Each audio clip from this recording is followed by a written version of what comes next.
Okay, thank you very much. Thank you very much for the introduction.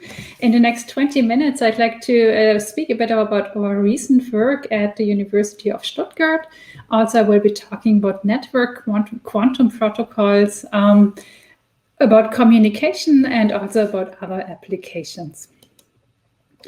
So in particular, I'd like to talk about how we apply multipartite entanglement, in our case, GHZ states, in certain quantum technology tasks. In the first example, I'd like to talk about, in the spirit of what Eleni just also talked about, is about quantum communication type tasks.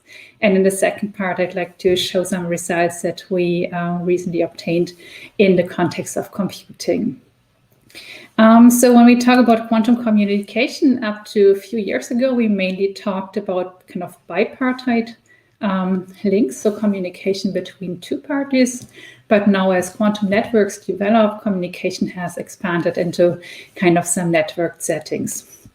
And the task I'd like to talk about now is the so-called conference key agreement. And the task here is that we would like to share a key amongst parties in a network, either all parties of a network as shown here, or maybe just a subset of the parties. And in the same way as in bipartite communication, we would like to achieve quantum security so that we could detect an eavesdropper based on the principles of quantum physics. Okay, and there's two ways how we could do that now. The first way is kind of using bipartite links again. So to establish bipartite keys and then establish a common key using vectorized XOR operations between the pairs of users. And this would allow us to use standard QKD protocols building on bipartite quantum communication. The other way what one could do, or what we did, is to use actually entanglement and multipartite entanglement in a network. So we have a network of n parties, and we share GHZ states in such a network, such that each party has one qubit of such a GHZ state. And now we can use the correlations of GHZ states to establish a joint key between all the parties. So by the parties measuring their qubit in a particular basis, we can establish a key. The advantage here may be that we may outperform bipartite protocols, for example, in specific networks, which might have bottlenecks. The challenge, of course, is that we need to distribute a GHZ state via a quantum network. So this also has been implemented already. What we did in my lab is we went one step further from that, and we looked at anonymous conference key agreement. What does anonymous conference key agreement mean? It means we have a network, and we have parties in a network that establish a joint key, but it is hidden who's participating in the key exchange and who's not participating. So we have a large network, and a subset of the network participates in the key exchange, and only one person, who is the dealer, knows who has obtained the key. So in that way, we can protect the identity of the participants taking part in this key exchange. So what could be potential applications of this? One application could be whistleblowing by hiding your identity, for example. Or you could do it as a quantum birthday party invitation that kind of nobody knows who's been invited. So that's the idea. So how does the protocol work? I'd like to briefly talk you through the protocol. The first step is that we have usually one sender, Alice. And the first step is to run a classical notification protocol that notifies the parties in the network who's participating and who's a non-participant. Then the second step is that the server, so a quantum server, distributes a GHZ state.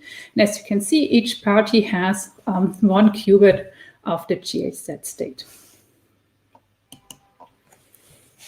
The third step then is that the people who don't participate in the key exchange measure their qubit in the X bases.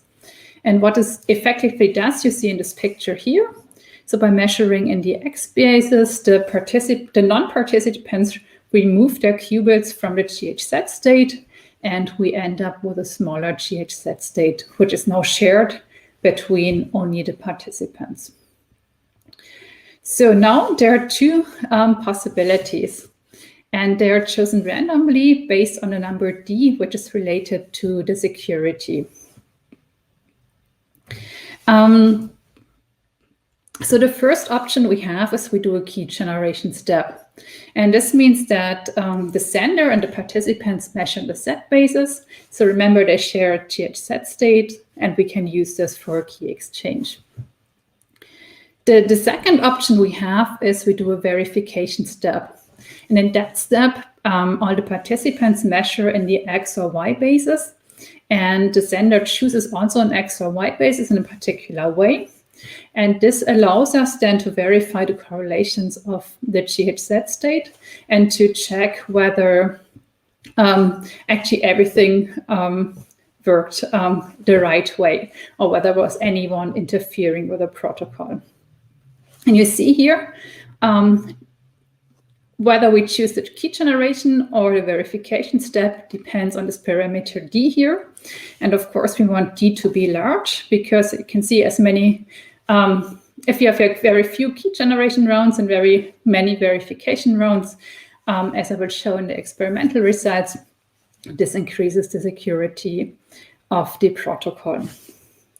So this is the theory that is also kind of appeared in this paper here. And what we did in my lab is now we worked on an experimental implementation. And we had an optical setup where we generated a GHZ state with 4 qubits.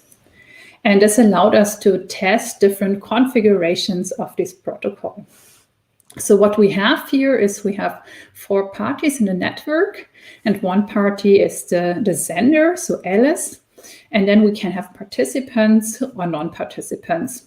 And here in these pictures here, the non-participants are always kind of black, and the participants are kind of colored with, depending on the setting here. And what these 4 qubits also allowed us is to test here the network where we have 2 participants, and here we had 1 participant together with a sender. And this is different configurations where we tested the protocol. The first step here is to generate a GHZ state, and what we did is we used an optical setup with parametric down conversion sources. We generated 2 pairs of entangled photons here in the sources that were then overlapped at this polarizing beam splitter here. And this allowed us to generate a GHZ state with a fidelity of about 85%. So how does the protocol work now? So in our experiment, we have 6 different configurations. And the configurations here are A, B, C, D, E, and F. And these are basically the different numbers here. So this is results for different configurations we run. Then for each configuration, we can run a key generation, or we can run different verification rounds. And these are kind of the bars shown here. And so what we did is we ran the protocol for different configurations, and then for different verification procedures, and also for key generation procedures. And what we obtained is that we have an average kind of key generation success rate here of 95%. And we see that the verification rounds on average are about 90% correct. So this shows us that we can run both key generation and verification rounds. And the question now is, what does this mean about the security? So I said in the beginning that this security parameter, which decides between a key generation and a verification round, is important. And here we list the security parameters that we run for, that we use for the different configurations of our experiment. So again, A, B, C, D, E, and F. And they lie basically between 20 and 30. And now the question is, what is the probability that an adversary interferes with our protocol, but we don't detect them? And this is basically the probability that an adversary correctly guesses a key generation round correctly. And just based on the security parameter here, this is then between 3 and 5%. Now, this is just based on the number of rounds and the security parameter. When we take into account that our verification rounds are not perfect, in the worst case, we could think that all the non-perfect verification rounds originate from an adversary, but we still accept all of them. And then we can estimate that the probability that an adversary interfered with our protocol is about 14%. However, if we take experimental imperfections into account so that we don't have a unit fidelity of our state, we see that the probability then reduces to 8% in our protocol that we have an adversary interfering with our scheme. So this is an example of how we can use GHZ states in network communication. And this is also an example of how we can kind of exchange a key in a network with, at the same time, keeping the identity of the participants anonymous. What I'd like to do in the second part is take again GHZ states and show you another example of how we can use GHZ states and quantum technologies, and here with a focus on some special type of computing. So the basic question behind this is now, so we leave the crypto, the communication part, and we go to computing. So assume we have a classical computer with just which is just a parity computer. So we don't have a universal computer, but just the opportunity, the possibility to compute a parity. Now you could ask yourself, okay, what do I need to add to this parity computer such that I have a universal classical computer, meaning such that I can compute a NAND gate? And what has been shown is that, for example, one can use 3-qubit GHZ states, or measurement on 3-qubit GHZ states, or, for example, rotations of single qubits, together with a parity computer that turn then the parity computer plus this resource here into the computation of a NAND gate. So it's about kind of combining classical resources and also quantum resources in some kind of way to do classical computing. And this is kind of the simplest example one can think of. One can also ask, okay, how does this scale for more complicated functions, so beyond the NAND gate? And there are some results that you can find in the references down here also. If you ask, for example, how to compute a pairwise AND gate or an n-tuple AND gate, you could ask, okay, what kind of resources do I need here? And you see, for example, here in this table that, again, GHZ states play an important role. What I'd like to do now, or what we did in my lab, is we took this and kind of took this relation and looked at this in this way. So basically, what I asked beforehand was, okay, we want to compute a certain function. What kind of quantum resource state do we need? So this is kind of this part here, and we can use a quantum state as a resource for computation. But now you can turn the whole thing around, and you can ask, okay, can we now actually use computing to actually verify a state? So can we say, okay, we want to compute a certain function, and if we can compute this function with a certain probability, then we know that the state has to be a certain quantum state. And this is kind of the abstract idea we worked on. And if we kind of look a bit deeper into the details, so this is the kind of scheme we looked at. And basically this upper layer here is the kind of classical computation layer. So here we do have an input x, and we do have an output f of x. And this is the computation we want to do. So we want to compute f of x based on an input x. And the bottom layer here is now a quantum resource or a physical resource. And now the computation works in that way that we take the input, pre-process it with a classical computer. Then this control computer controls the measurement settings here on this resource state. We obtain measurement results. We post-process the measurement results. We obtain an output, and we ask ourselves, is this output now f of x? And this is something that we studied in experiment with a number of functions. Again, we have the 4-qubit GHZ state. Sorry, for some reason I can't click to the next slide here.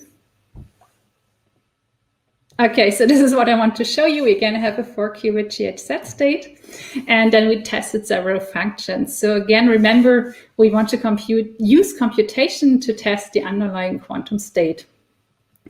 And this is the function we picked here in this example. And what you see here in this graph is the probability to compute the function based on the underlying quantum state. And what you see here is this kind of white or black line here. This is what you would expect theoretically for 4 qubits. The blue part is what we experimentally get for 4 qubits as an underlying resource.